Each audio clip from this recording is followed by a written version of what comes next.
Hi friends, welcome back to my channel. ഇന്ന് നമുക്കൊരു കറിയുടെ എന്താ പറയുക, ഒഴിച്ചുകറിയുടെ റെസിപ്പി നോക്കിയല്ലോ. സിമ്പിളായിട്ടുള്ള ഒരു കറിയുടെ റെസിപ്പിയാണ്. അപ്പോൾ ഇന്നിവിടെ ചോറിന് കറികളൊക്കെ വെച്ചപ്പോൾ ഞാൻ ജസ്റ്റ് ഒന്ന് ഇങ്ങനെ കാണിക്കാമെന്ന് വിചാരിച്ചാണ്. അപ്പോൾ ഇന്ന് നമ്മൾ ഉണ്ടാക്കാൻ പോണ കറി എന്ന് പറഞ്ഞാൽ ഈ പരിപ്പും ചീര ഇട്ടിട്ടുള്ള കറിയാണ്. പരിപ്പും ചീര എന്ന് പറഞ്ഞു കഴിഞ്ഞാൽ ഇത് നമ്മൾ സാധാ ചീരക്കറിയല്ല, ഇത് നമ്മൾ സാമ്പാർ ചീര എന്ന് പറയും കേട്ടോ. പിന്നെ ചമ്മന്തി ഉണ്ടാക്കിയിട്ടുണ്ടായിരുന്നു. ചമ്മന്തിയുടെ റെസിപ്പി ഞാൻ 2 ദിവസം മുമ്പ് പോസ്റ്റ് ചെയ്തിട്ടുള്ളൂ. അപ്പോൾ അത് കാണാത്തവർ കാണുക, ആരും കാണണമൊന്നുമില്ല. അപ്പോൾ അത് കാണാത്തവർ കാണുക. പിന്നെ കടച്ചക്കയുടെ ഞാൻ ഓൾറെഡി പോസ്റ്റ് ചെയ്തിട്ടുണ്ട്. ഒട്ടും ഇങ്ങനെ കുഴഞ്ഞൊന്നും പോവാണ്ട് അധികം വേവാത്ത കടച്ചക്കയുടെ റെസിപ്പിയാണ്. അപ്പോൾ ഇന്ന് ഞാൻ ഉണ്ടാക്കാൻ പോണത് പരിപ്പ് കറിയാണ്. അപ്പോൾ ഇതാണ് ഞാൻ പറഞ്ഞ ചീര കേട്ടോ. ചീര എന്ന് പറഞ്ഞാൽ ഈ ഒരു ചീര ഉണ്ടല്ലോ, സാമ്പാർ ചീര എന്ന് പറയുക. ഇത് പെട്ടെന്ന് ഇങ്ങനെ വളരണ ഒരു ചീരയാണ്. അപ്പോൾ ഒരു തണ്ട് നമ്മൾ കിട്ടുകയാണെങ്കിൽ നമ്മുടെ മുറ്റത്ത് കൊണ്ട് നട്ട് കഴിഞ്ഞ് കഴിഞ്ഞാൽ അവിടെ നിന്ന് ഇങ്ങനെ എന്താ പറയുക, എന്തോരം ചീരയും പെട്ടെന്ന് നമുക്ക് ഉണ്ടാക്കാം.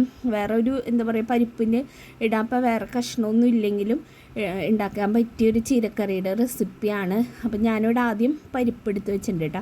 ഇത് ഭയങ്കര ചാറോട് കൂടി എടുക്കണം പരിപ്പ് കറിയിൽ, ഇത്തിരി കട്ടിയിൽ എടുക്കണതാണ്. അപ്പം ഞാൻ ഒരു 3/4 ഗ്ലാസ് പരിപ്പ് എടുത്തിട്ടുണ്ട്.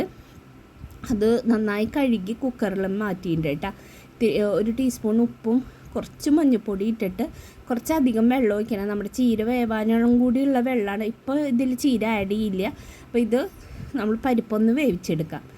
അപ്പോൾ ഈ ചീരയുടെ കണ്ട പൂവുണ്ട്, എന്തൊരു ഭംഗിയുള്ള കളറാണെന്ന് പറയുന്നത്, നല്ല രസമുള്ള കളറാണ്. അപ്പോൾ ഒന്ന് കാണിച്ചു തരാമെന്ന് വിചാരിച്ചിട്ട് ഞാനിങ്ങനെ എടുത്തതാണ്. അപ്പോൾ ആ പൂവെടുത്ത് നമ്മൾ കളയും.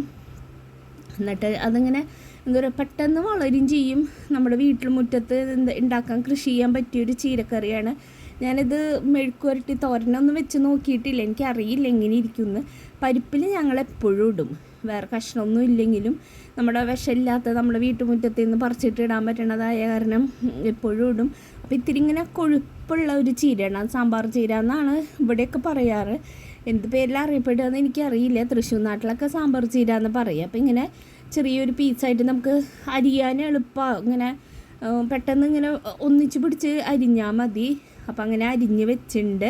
അപ്പം നമ്മുടെ പരിപ്പൊക്കെ വെന്ത് വന്നിട്ടുണ്ട് കേട്ടോ. അപ്പോൾ കുറച്ചധികം വെള്ളം ഒഴിച്ച് കഴിഞ്ഞാൽ പിന്നെ ഈ സമയത്ത് നമുക്കിനി വെള്ളം ആഡ് ചെയ്യേണ്ട ആവശ്യമില്ല.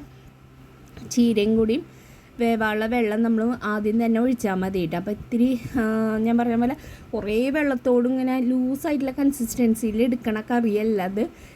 ഇത്തിരി ചാറാണ്, എന്നാൽ ഇത്തിരി കട്ടിയാണ്. പിന്നെ ഈ ചീര അധികം വേവൊന്നുമില്ല കേട്ടോ. പരിപ്പിലിട്ടെടുത്ത് ഒന്ന് തിളച്ചാൽ മതി. ആ ചൂടോട് കൂടിയിട്ട് തന്നെ നമ്മുടെ ചീര വെന്ത് കിട്ടും.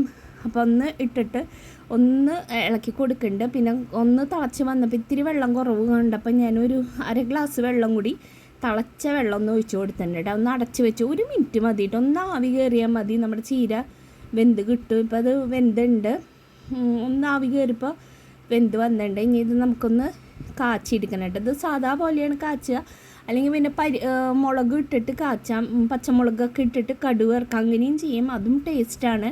ചിലപ്പോൾ ഞാൻ അങ്ങനെ ചെയ്തു. ഇപ്പം ഞാനിങ്ങനെ കുത്തിപ്പിടിച്ച് കാച്ചണതാണ്.